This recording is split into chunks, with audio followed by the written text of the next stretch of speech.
All right, it's an honor to welcome Doro Pesch here today. It's not every day you get to talk to royalty, and you are the queen of metal, and so it's definitely an honor and a pleasure to have you here today. Oh, Jason, thank you so much for these kind words. I'm so happy to be a guest at your show. I love it.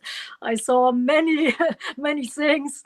The last Oh, time you grilled that guy, Bang Tango. That oh God, I felt so bad because I know all these stories with bands and band members. It's like typical stuff. Yeah. it must be like bad flashbacks to the fans who haven't heard these kind of stories. It's like, wow, these bands are crazy. To someone like you with your career, you must go, oh no, another band fighting.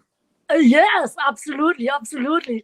And when we started out, we had no idea. I always thought we would be the only band, stuff would happen to. But then later on, I heard like everybody has to live Yeah. through and go through that. And some people are so fed up that they want to give up. And some people, they just take it and, Well, move I on. had your drummer Johnny D on the show, and boy, does his old band Brittany Fox have all kinds of problems.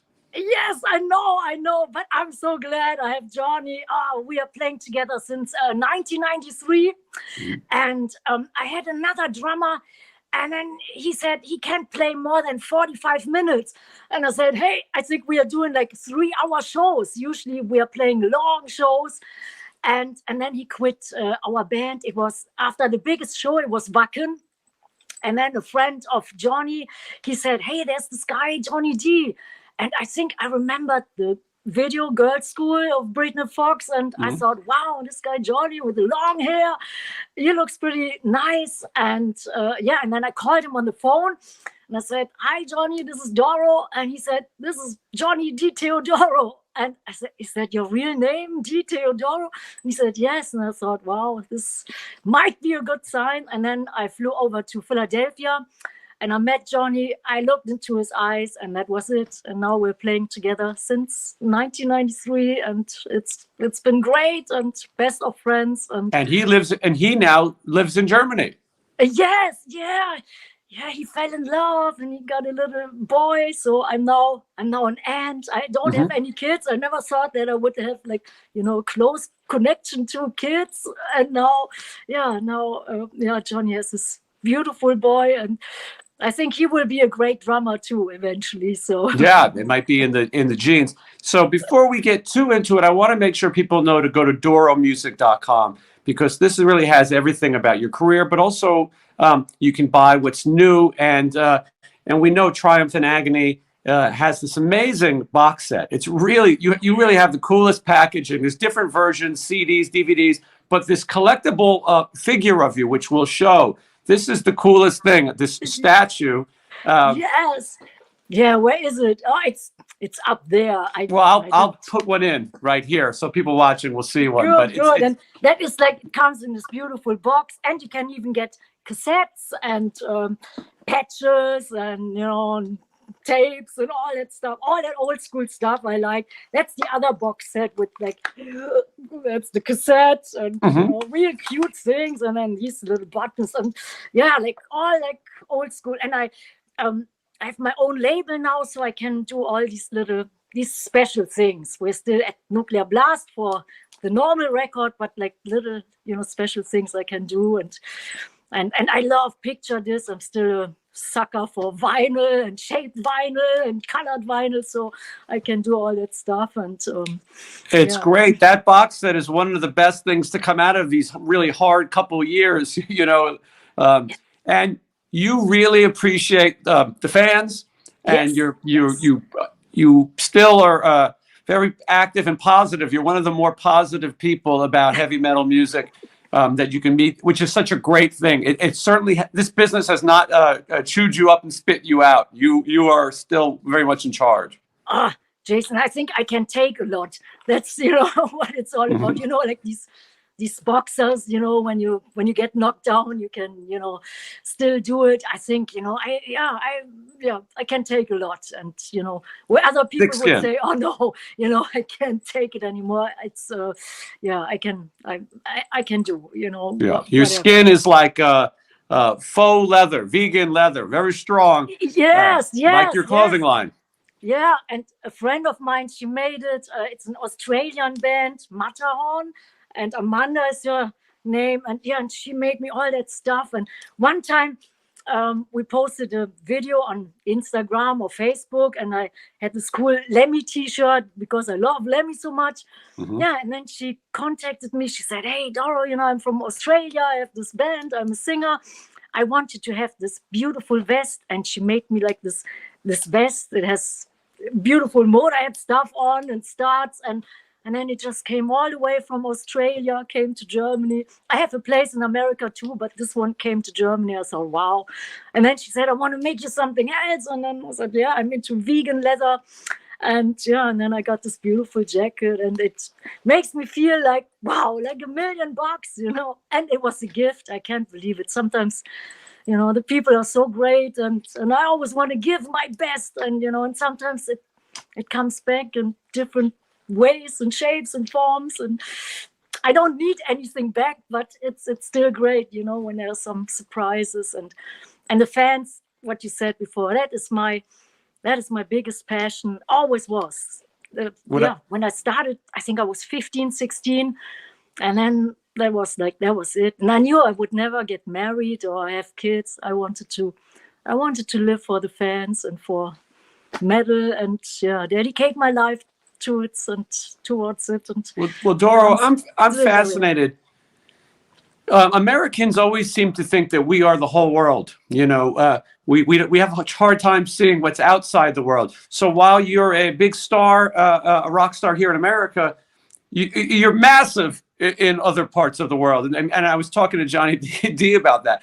People here know one thing, but you are playing these huge venues, and really it is such a big deal, and so many records and so much happening. But what I want to know is how it starts, because when do you even first, because you grew up in Dusseldorf, Germany, when do you learn to speak English?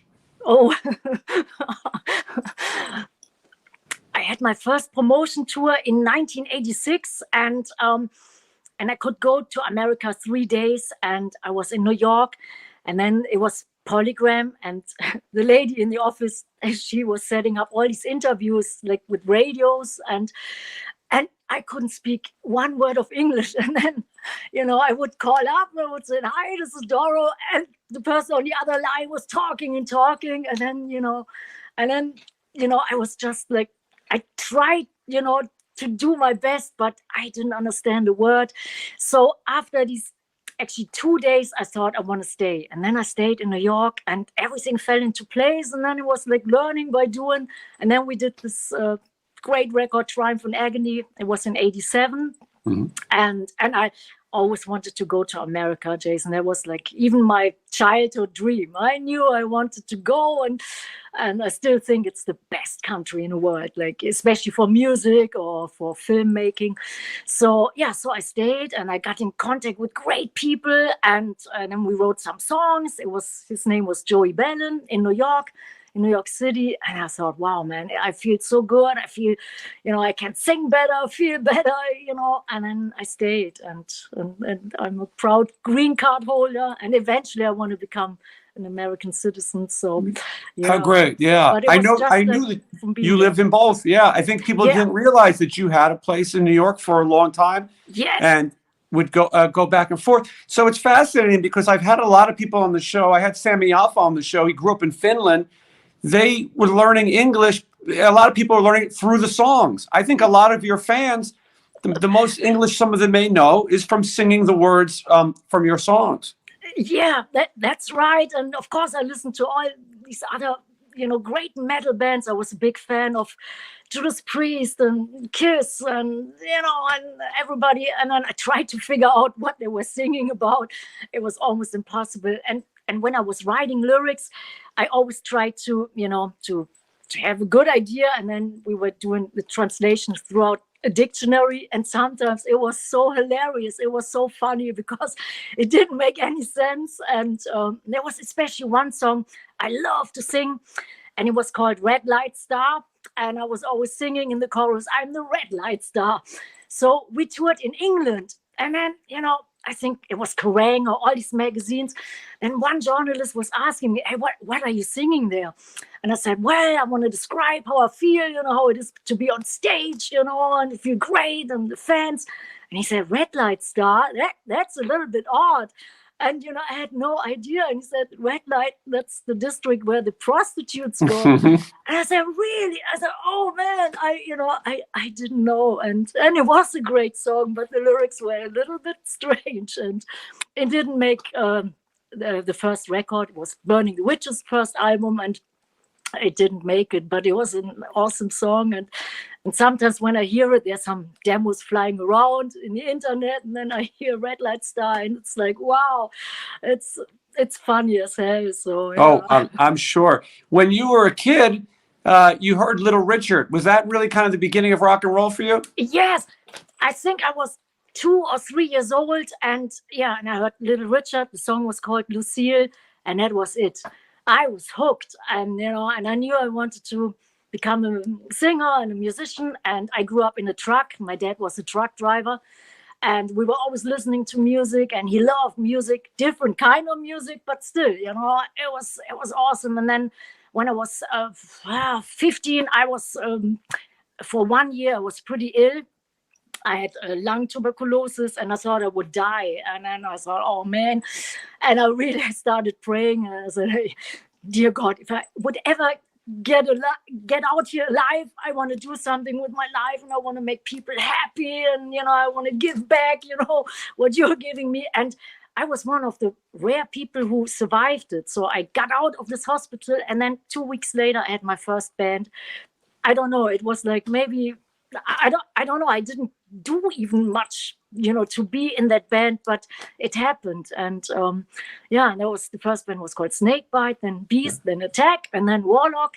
And I was in the early 80s. And we never thought that it would get big or successful. We were just having so much fun playing, and every night, every day in the year, and we took it really serious, but we didn't even know why. And then one guy came into our rehearsal room. He said, hey, you guys want to do a live gig? And we thought, well, we never did. What shall we do? And he said, just do exactly what you're doing here. That was actually my first band, Snakebite. And then we played, and it was this punk club, and there were like about 120 punks, maybe 30 metalheads. And then they were like fighting, it was like, it was a lot of bloodshed. And then they were fed up with our music because the punks didn't like metal. And later on that changed. Later on, we all became great friends. But in the beginning, so I always thought it's always like that. Every gig is like that it would be like really brutal. And I was happy I survived it. And then, and then the next gigs, they were pretty cool, pretty, calm compared to the first one. What was it like being a young woman at the time? Because you entered a male-dominated business. Of course, now you've climbed to the top. But as a young woman playing these punk clubs, we're talking about 1980 is a Snakebite. Right. Oh, Jason, I didn't even, I wasn't aware of it. I was just doing what I love to do.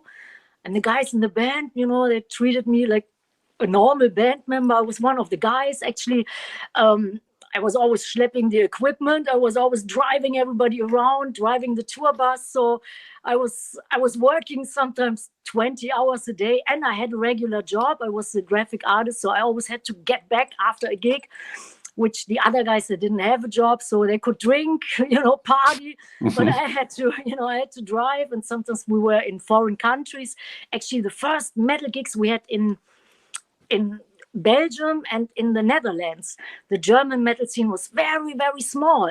It became huge later on, but in the beginning, it was more like England and Belgium and Netherlands, and then I always had to drive back, and I think for 3 years I didn't have more than 1 hour sleep a night. So didn't even have time to think about it being a girl or being a woman. That didn't, no time for that. So just Doro, you've also kept your private life private. You've said though marriage wasn't on the cards for you. You're married to metal. Was there ever a time when you thought maybe I'm going to get married and have kids or be a traditional person? No.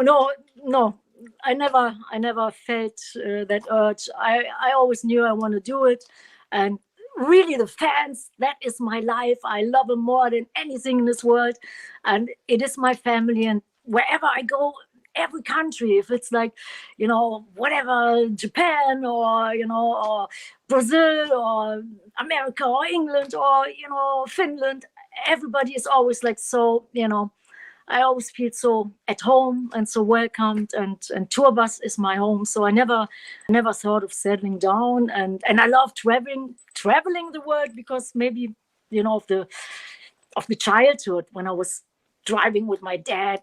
There was the world. We were always going to, like coal mines and steel factories, and it was real work. It was really sweat, blood, and metal, and I still, I still have it in my blood. I love it. And when you said the private life was, kept pretty, there is no private life, Jason. It's like what you see is, what it is, and there's actually nothing else than doing records, being on tour, and and caring about the fans, or doing something, or thinking of something special. And when I wake up, I think of the fans, and when I go to sleep, I think of the fans. So it's like, that's my private life. It would probably be very difficult to find a partner who shares those interests, because you first of all, you're a strong woman. You're an independent person. You run all the aspects of your business at this point, and it would be hard for someone to realize that you're going to be on the road no matter what, and you're going to find a way. During lockdown, you were the first to do a drive-in concert where people were in their cars. You find a way to keep going. Yes, and Jason, I know many musicians said, the drive-in, we would never do it, but we were so happy that we could do it, at least doing something, and it's better than sitting home. And we had a great time, and it was a little bit more work, yes, but it was good, it was good, like working harder to reach people, to get them excited. And sometimes I couldn't see them, and when I said, hey, you guys bang your heads, and they were shaking their cars, and I could really feel the feedback, and it was awesome. So I love doing it. The harder it gets, the more I feel I can, the more energy I have somehow. And yeah. And now I lost track of what I wanted to tell you, Jason. I forgot what I want to tell you. No, that's okay. Nothing. I kind of moved ahead, because we were talking about how it would be hard for someone to be in a partnership when there's so much going on. And I'm saying that you've always been ahead of your career. I want to talk a little bit about 1987, when Triumph Agony first comes out. This is also going to be the last Warlock release, but obviously the most successful, and obviously the beginning of Doro's career. The big time, especially here in America. So talk a little bit about why Warlock ended. Jason, it was not my plan. We lost the rights to the name. I had like two managers, one in America. He was a great guy. Alex Grobe was his name. And he came from Switzerland, so he could speak German and English. He was an American citizen, so it was perfect. And he was a psychologist, so he could take care of everybody, road crew, band. He was brilliant. And I had a German manager. He took care of all the European stuff. And I really liked him. And he got us on tour with Judas Priest and the legendary Monsters of Rock festivals in England and Germany. And he was a great guy, and he was one of our best friends. And then suddenly, when it became a little bit successful, then, I think he lost his fucking mind. Suddenly there were a little bit money in the game. And then, he was doing the merchandising. And he was very interested in keeping the merchandising. And then we were doing the next record after the Triumph Agony, that was called Force Majeure. And we already had like posters up and the album cover and everything. And then we lost our name. And I thought, wow, I thought the guy has no right to take our name Warlock. So we went to court, and we lost. And we lost. I couldn't believe it. And the judge, he was like, this old guy, and and suddenly the manager, he was dressed up in a white suit. I never forget that white suit and a tie, and he looked like, totally like, I thought, oh, and then I started like, I started screaming, and I told him he stole our name. And then I got removed out of the courtroom because I never was in a courtroom before. And I was so, like, like upset. And and then we lost the name Warlock. And I thought, okay, whatever, we will perform and do, records and tour anyway under the name, under this banner. But that didn't last long, because we got immediately like from so many lawyers, if they would see one more time the name Warlock, we would have to pay, I think, $50,000. And then we had to take down all the posters, and we had to change the album cover and the logo. And then my other manager, he said, hey, how about you call it Doro? And I said, no, I don't want to. I want to still have it Warlock. And he said, well, it's impossible, just do it for one record. And I thought, okay, I didn't like that idea, but I thought, okay, then let's call it Doro. Maybe the fans would know who it is, because we just started to have like really nice bars going. Yeah. And then after 1 year, it felt like, we had no chance to win this name back. So it took me 20 years. And after 20 years, I got the right to the name Warlock back. But you never gave up. You never gave up. I tell you, when I was young, I was always like, like every teenager, you are rebellious and, and really impulsive and stuff. And it took 20 years. And then one time the phone rang, and this, the head of this magazine Art Shock in the Netherlands, he called me.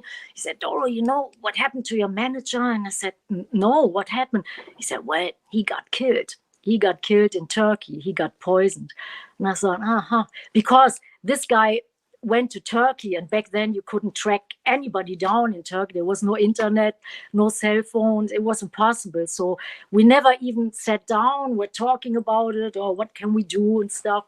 There was never any conversation. The name was gone. And then, he died. I don't really know if it's true, but I heard that he got killed. Yeah. And then a couple of years later, I got the name back. So I could actually name it Warlock, but now it's so many years later that, the young metalheads, they probably don't even know about it. Maybe you they heard about it, You built such a big thing under the Doro brand. You were scared to do it, but you've built it so big. But it is great that you show that you didn't give up, that you fought for your music, and you now control it. Yes, totally. And that's the reason why we could actually name it. Yeah, like sometimes I use it Doro, and then Warlock, Triumph Agony Live. There was the last release, which it was the anniversary of this great record. So I can use the name Warlock again. But but I tell you, it's like, that's one of those stories, and like, and but what you said, never give up. It's always worth it. And, as long as you're not dead, you can always fight, to do things it's right. It's a good message for sure. Positive one. So in 1990, Doro record comes out. It's funny because you've had a long career, but it's almost that you're starting over. This record has got some amazing players on it. I'm not sure people realize, but Tommy Thayer, Black and Blue at the time, now he's in Kiss. Lanny Cordola, who was in House of Lords. Kevin Valentine, a great session player. He played Kiss and Cinderella. Chris Frazier, who's now in Foreigner, but he played with Steve Vai for a long time in Whitesnake. And we can't forget the producer, which was one of your heroes. And I got to hear how you tracked him down, Gene Simmons. Man, Gene Simmons. Wow, it was so awesome. I was a big Kiss fan. When we started our first band, this one guy, he had Kiss tattooed on his arm, and the other one AC/DC, and that was our band. And And I loved Kiss so much. And oh my God. And then one time I was in LA. I was doing something, and then the promoter of the Monsters of Rock festival called, and he said, "Hey Doro, I heard you're a big Kiss fan. They are playing on the Monsters of Rock festival in Germany. Would you like to introduce Kiss?" And I thought, "Oh my God, yes!" So I flew over, and it was like, in Germany, it was big. Like I think 80,000 people were there. Mm-hmm. It was unbelievable. And then I introduced Kiss, and that was the first time that I met everybody, and Gene and Paul and Eric Carr and everybody. And and then I was going back to New York, where I was living. I was living many, many years in Manhattan, and then I moved to Long Island. And and I called my manager Alex Grobe one time. I said, "Hey, I would love to do something with Kiss, maybe do a song together or do a cover version." And he said, "Doro, just just drop it. They don't have any time for that." And I thought, I'm just thinking, And he said, no. So a couple of weeks later, I'm definitely a night person, so usually I sleep into whatever.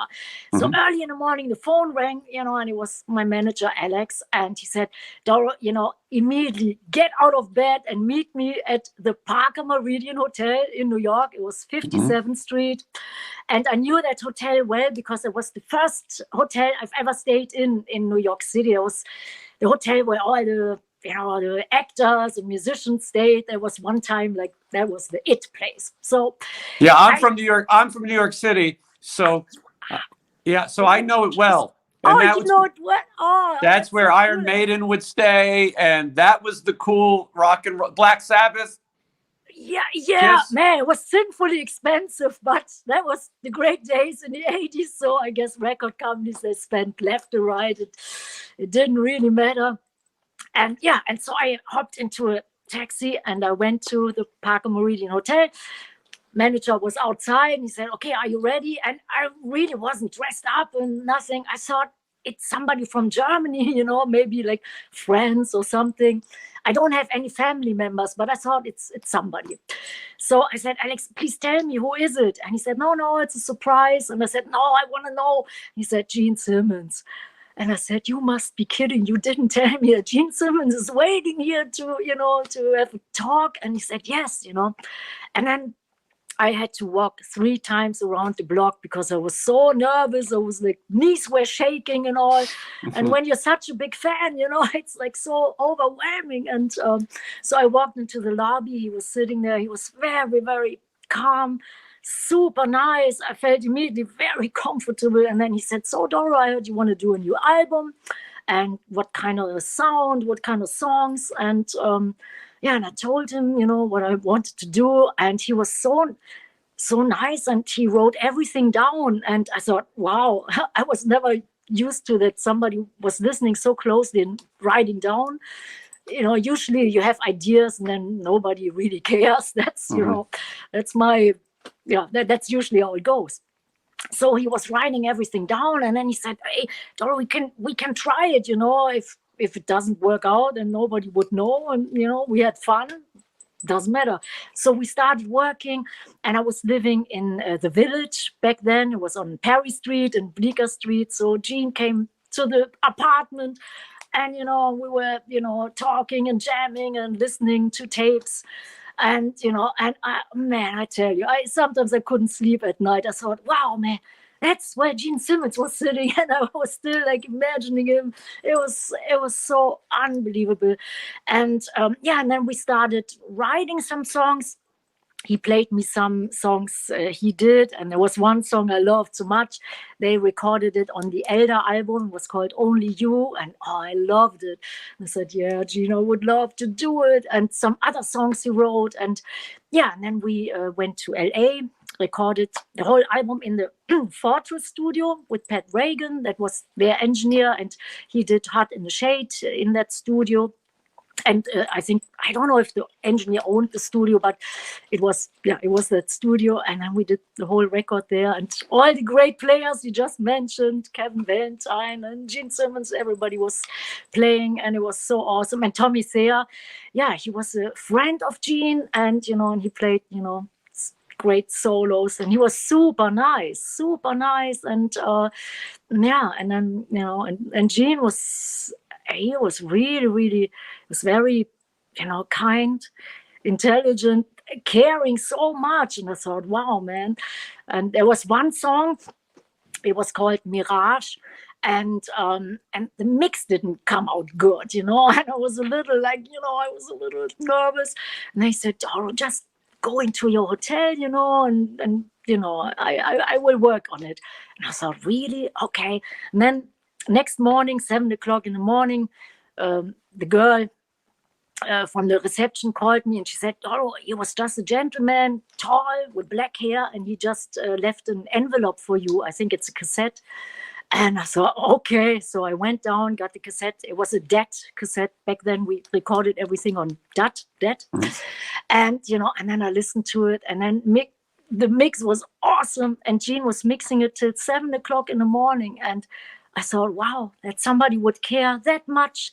That, that was like awesome. And I was very happy and very proud of the record. And, it was, to me, that was a dream come true. And, and I became an even bigger fan, It's like, that was awesome. That somebody would even take the time and care so much. Wow, Yeah, and somebody that you grew up sort of obviously a fan of, and now they're there and they're taking a serious liking to it and an investment in you. But we're still great friends, and sometimes we played on festivals together, and then Gene said, hey, come on up and sing something, and then we sang War Machine. It was like, oh, it was great. And so so it's cool, but I'm still nervous, Jason. When I see him, it's still the same. I still feel like I'm a 10-year-old, and it's great. It's funny because you're known for the duets that you've sang with so many people, and you've worked with all the legendary performers. I think that's why you've earned that Queen of Metal title, because you literally have sang with all the biggest, and it must be a little bit scary. Yeah, Jason, while you're doing, you just want to take care of the song, that it would sound great, and my first duet I did actually with Lemmy. That was the first time that I did a duet with somebody, and Lemmy was one of my best friends, and we did it in LA, and we actually did 2 songs, Love Me Forever, the Motorhead classic, and then Alone Again. That was a song Lemmy wrote on his acoustic guitar. I don't think he ever played it before to somebody, and I was in a hotel, and he said, would you like to hear the song? It's on acoustic guitar. And then he played me the song Alone Again, and I tell you, I got tears in my eyes. It was so sad. It was like so, oh man, it hit me so deep. And I said, oh yeah, let's do it. And then we recorded both songs with Bob Kulick. He was great guitar player, and he was in his studio. Unfortunately, he's not anymore with us, but he was awesome. So we recorded in the studio, and I don't know, it was a couple of weeks, and Lemmy would never sleep. I was always driving him around, and he never he didn't wanted drive. to go home. No, he didn't drive because he wanted to drink some good whiskey and, and smoke and listen to music. And, he was singing along. We always had like a CD player or something. He played me new stuff, and he loved stuff which I have never heard before, like usually female singers, which awesome stuff, and he loved Skunk and Nancy. That was, I think, one of his favorite singers. And so that was my first time doing a duet, and it was fantastic. And then we did another duet on our album Raise Your Fist.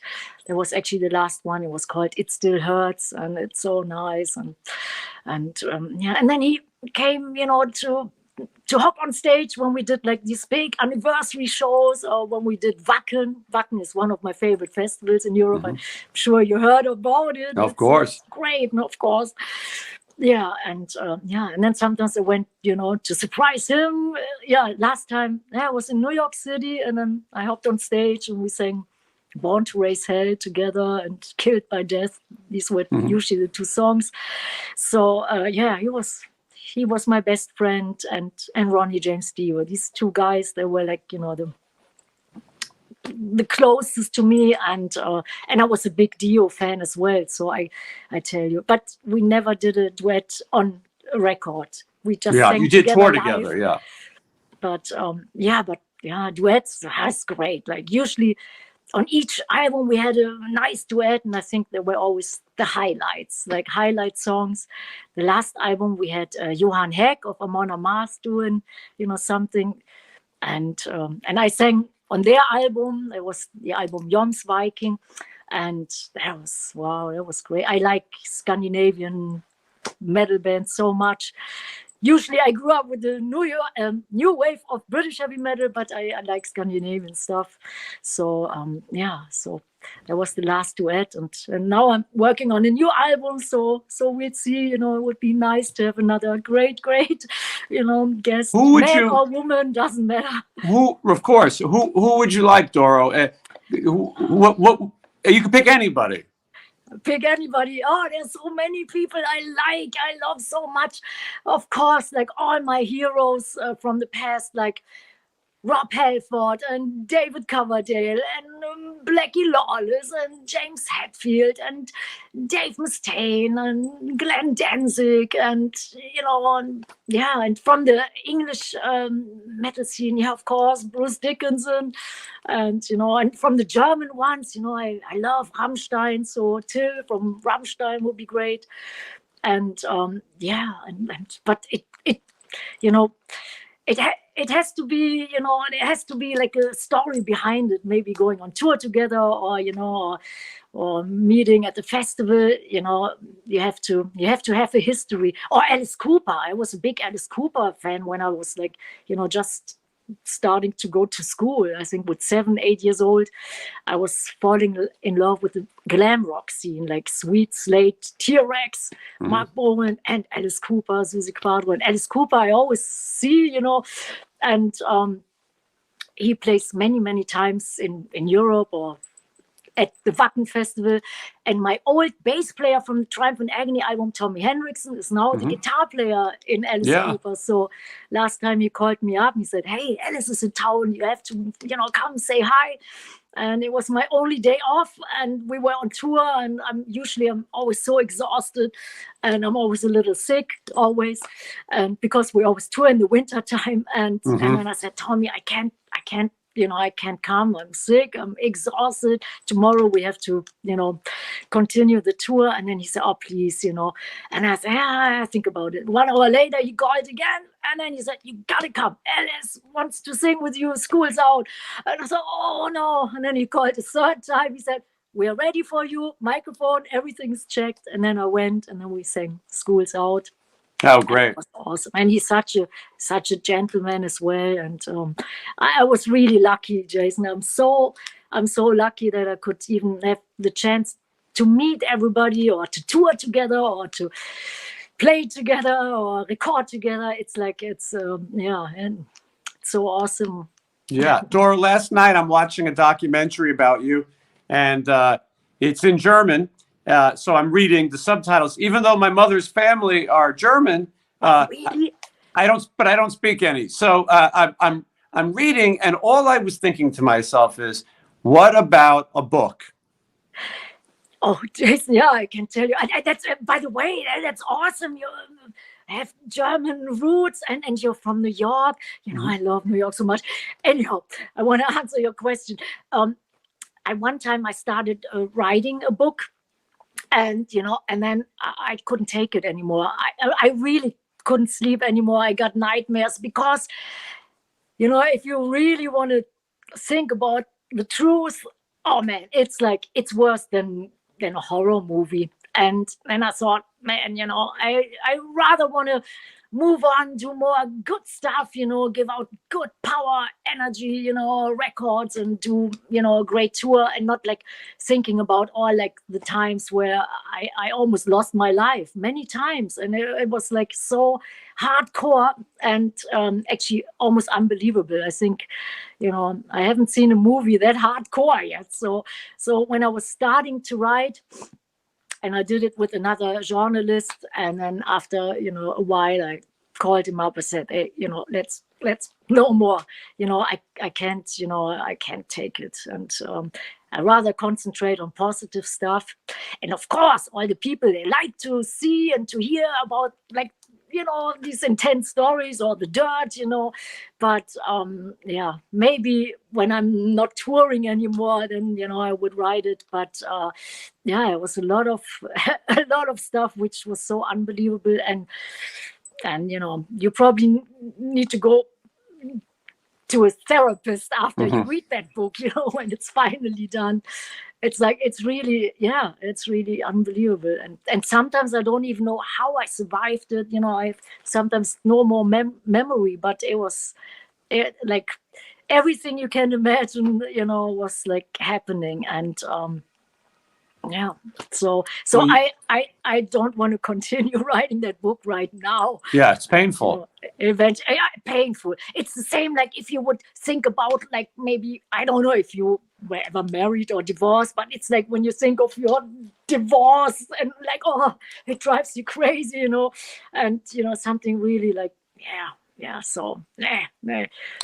You do a good job of living in the present, and you're always moving forward. And nothing has seemed to stop you. Yes, you're saying there's all these things that there was roadblocks in life, but they're behind you. And I can understand, maybe one day, like you said, when you're not so active, then you could maybe pause and maybe have somebody record this while you talk and sort of do it, because I'm sure that would be a fascinating story. But you are, like we said, living in the past, in the present.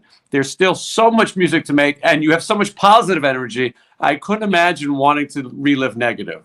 Yeah, Jason. Yeah, it's like, it was the worst nightmare. So so sometimes I think, man, if it wouldn't have been for the fans or for people I love, which are the fans, I probably would have killed myself. It was like really, really bad. And then I thought, wow, and no light on the end of the tunnel sometimes. So I don't even know how something changed to the better. It was, yeah, but yeah, but Was that a constant, Doro, through your life? I mean, was the struggle there a lot? Yes, yeah. Even when I was a little child, yeah. Oh man, bad stuff. And when you're a child, you have like no, you have like no, yeah. There was no way out sometimes. So I don't even know. I don't know. I don't even know why I can be so happy right now. But it's because of the music and and the fans and all that stuff. And yeah, and yeah, I don't know. It stopped a few years ago, and yeah, but I always try to, to put everything then maybe into some interesting songs or lyrics, or Right. or I can feel when people are in pain or when there's something going on and stuff. So I can, I can be maybe more sensitive towards people who, who need some, some uplifting things, or some good energy and stuff. And I think that's important. So that's maybe the reason why I had to go through some stuff which was not pleasant, but I have a deeper understanding now. And yeah, and I think through music could be maybe healing, or give you hope, healing energy, all that good stuff. Well, that's a big part of even though the story is painful, you're probably an inspiration to so many people who are going through a lot of things that you went through. And to see that you still put a smile on your face, even if some days it's a little harder than others, I think that you're a role model to a lot of people. Yeah, Jason, maybe, yeah, I try, but I think, I tell you, I don't even know one person, who was like, always having an okay or good life. I think, I guess everybody has like their share, and like, something, went wrong in the upbringing, or, or there's so many things. So I think every human being has to really do a lot of stuff to survive, I think. For sure. Did you ever have substance issues, Doro? No, Do you have drinking or drugs? I didn't think you did. no, Jason, no. No. When I was in the hospital, I think I learned how sacred life can be. So I was never like, I never even had like the feeling I wanted to try out stuff. I liked cigarettes. That was it. I mean, back in the day, everybody was smoking. And when I came to America, then my manager said, nobody smokes here anymore. You have to give up. And I thought, no. And I told him before, I said, I would do anything that he would be the manager. He said, okay, you give up smoking. I said, no. I said, I do anything but not giving up smoking. But then eventually I had to. So that was just the thing to do. I sometimes had 2 cigarettes, one in each hand. It was cool back then. I know it's not cool anymore, but being in a rehearsal room and and talking, and everybody else was drinking, but because I was driving, I always stayed like clean, and I drove everybody home. Everybody always came home safe, So, but that's maybe because my dad was a truck driver, and I learned from him that you can drink and drive. It's that's not cool. Well, I mean, what's interesting is you had people in your life like Gene Simmons who did not drink. No, he did not do drugs. But then you also had Lemmy, who did enough for everybody. Oh man, yes, absolutely. But it was Lemmy, and and then and with Lemmy, I always smoked cigarettes. I think, yeah. But yeah, he did so much stuff, and and yeah. But he was always, like, man, sharp as a knife. When we were talking and stuff, I could never feel that, he was on something or that he drank so much. He was always like, funny as hell, had like this really dark humor, and yeah. But yeah, you're right. But I was never. He loved German culture, that's for sure. I was fortunate to work with him a few times, and saw his apartment of his German culture. And but he was a historian. He wasn't a racist person at all. Oh no, I know. Yeah, Jason, there was like, oh man, many people, they always showed me their collection. Like, for example, Pete Steele, he was a big collector of the German stuff, and I think there's one guy from Cinderella, he liked me because I was from Germany. And Lemmy, he always wanted to show me all his stuff. And to me, being German, it was always like so weird. And I thought, oh man, and yeah, it's like, it's, when you have this kind of history, like, that's like, oh man, and I cannot get excited when people show me like, German stuff. It's like, I always thought, man, why I'm German? I would have loved to be American or, or from England because of heavy metal, and I was thought, but then I thought, yeah, I have to do extra good, to show people that German people can be pretty okay, and cool. And, yeah, but yeah, that's like, that was sometimes weird. And I would have to think, as you said, as a German from Germany, there's this culture that I think a lot of people would like to go away. They don't want to relive it. And then you have these people, like you said, like Lemmy and Peter Steele, who are sort of into the history of it and the imagery of it, which has got to be odd to somebody who grew up in that country, obviously many years later. Yeah, and my mom, I think she escaped. She escaped with her mom in the war, like with naked feet. They were running. My dad, he was, I think, escaping on a horse. Like all these war stories. I know my parents never wanted to talk about my dad. He's not anymore alive, and I miss him every day. He died 22 years ago. But yeah, but there was so much heavy stuff. So yeah, that's heavy. Like, that's heavy. And yeah, Jason. So yeah, but I can see why people, like, yeah, the imagery, but man, I can't, I can't relate. And, No, I understand. Yeah, I don't get it myself, but especially for you upcoming there. But anyway, we're talking about some of these crazy things, but the future is still wide open, and it's so great that you, I don't think you have any plans of stopping. no, Jason, I will do it till the day I die, you know. And one of my fan club guys, he said, okay, Doro, if you can't walk anymore, you know, we put you on stage in a wheelchair. We carry you. And I thought, okay, that's the deal, you know. But yeah, I would love to die on stage and to give it my all as long as I can do it. And if I couldn't go on tour anymore, then I would, you know, do, you know, whatever I can do in the studio and write nice songs, which hopefully people would love, and hopefully it will mean something to the fans. So, but till the day I die, and I feel I'm now more healthy than ever. So I think I have many more records in me and many more festivals and, you know, tours. You said in your documentary that you put the eyeliner on even if you're going to the bakery. You know, it's 10 o'clock. It's 10 o'clock, almost 10 o'clock in Germany right now. Obviously, you know, I don't know how late you're up, but you Doro is what you present. Doro, there's no lazy, okay, I just woke up, I'll do this interview. And no, it's you have the outfit, the eyeliner, and you're very into your music and promoting it. Yeah, actually, that documentary you're talking about, if people are interested, it's with English subtitles.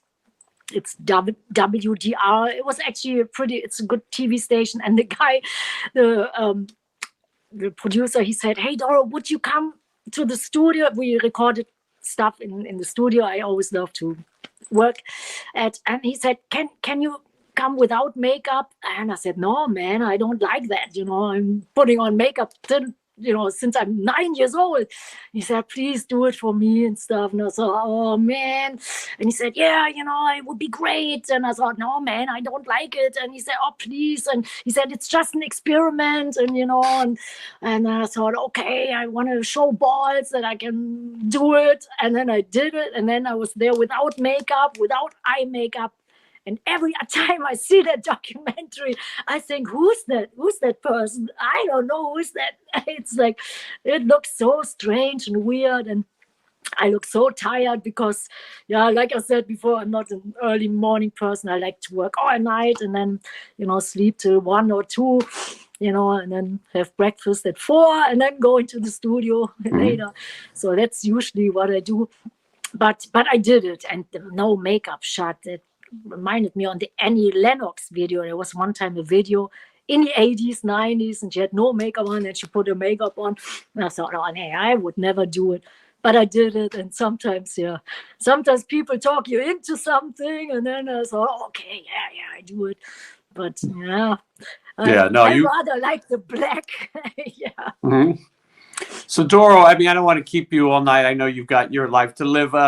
Tell me what's next, because finally the world is, hopefully, it seems, starting to open up and things are starting to happen again musically for everyone.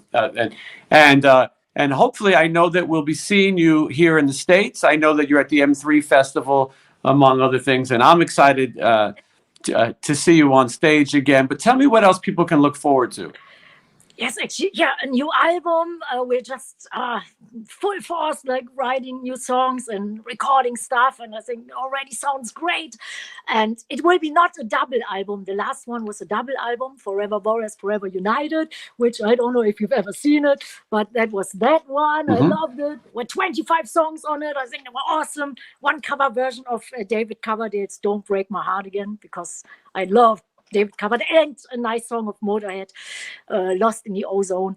But anyway, it will be not a double album, but I think it will be a great album. And I hope I will get it done by the end of the year. And then doing many festivals and touring, and playing the M3 Festival on May 6th. And that's the first gig this year. So I'm so excited, and and we have a great lineup. Tommy Bowen is playing guitar, my guitar player from the Triumph Agony album. Bill Hudson, great guy, he's Brazilian, but he became an American. And Johnny D, of course, and so I'm so excited. 6th of May, this will be the first gig, and we will kill. So, and then the next one is in Belgium. One day later, I don't even know how we can make it, and then the tour starts, and then we're coming back in June to the States. there's a festival, but we still can't announce it because it's not 100%. The lineup is not 100% yet, but it's in it's going to be good. Atlantic City area. So yeah, but, yeah, I'm gonna. I'll be there, by the way. So okay. I know the festival, so I'm excited that I will see that. I'm working with someone, but I probably shouldn't say who it is either then. But I'll be at that festival and we'll get to see each other. Super, Jason. I'm so excited to meet you in person. It was awesome to be on your show, and it was great. Big honor for me and my audience, who they request you all the time. And I said it's a matter of making it happen, and we finally were able to do that. Yeah, that's great. That's great, and and that you're from New York as well and have German roots. My God! And I think we've never met before, right? We've met briefly. We met on the Monsters of Rock cruise. I was with Winger, working with Winger, and I met you with Kip. And then I directed Vegas Rocks Awards, the award show here in Vegas, and we talked a little bit. Jason, look what I got. This one is the one, the Metal Goddess Legend Award, the Vegas Rocks. Yeah, man. That was one of my happiest days in my life, and man, so I got it right here, sitting in my, I in New York, I lost 2 times the apartment because of the hurricanes, but this one, it's safe. It's safe here in Germany. I'm so happy. I lost everything else, but the Vegas, this award is still. Yeah, so before we leave, the title Triumph and Agony could not fit your life more. You talk about losing your home in the hurricane, and then something great will happen. It has been a give and take for your entire career, but you survive, and you put a smile on your face. You inspire other people. You keep heavy metal music alive. And so I thank you for that. And I know millions of people around the whole world, because this is a world thing, universal. Thank you as well. Absolutely. No? And people are good, and they deserve the best. So I always try to, what I can do, of course, it's always up to taste and stuff, but I always try the best, in each show or record. And I always give it my all. I always treat every show like it could be the first and the last. So, I always You are, Doro, you could be a motivational speaker. For me, I'm like, I was going to bum around the house, but after talking to you, I got to get to work. I got to do something positive today. Good. That's good. That's good. Yeah.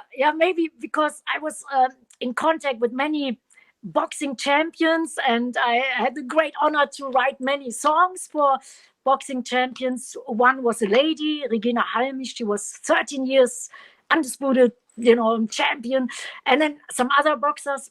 So I had the privilege to talk to all their coaches and trainers and stuff. And so then I thought, yeah, man, I definitely want to, I want to remember all these good things, to always stay on track and never give up, and yeah. Well, that's the best message. DoroMusic.com. We'll have links for everything. If you want to get that awesome box that we showed, we'll have a link for it.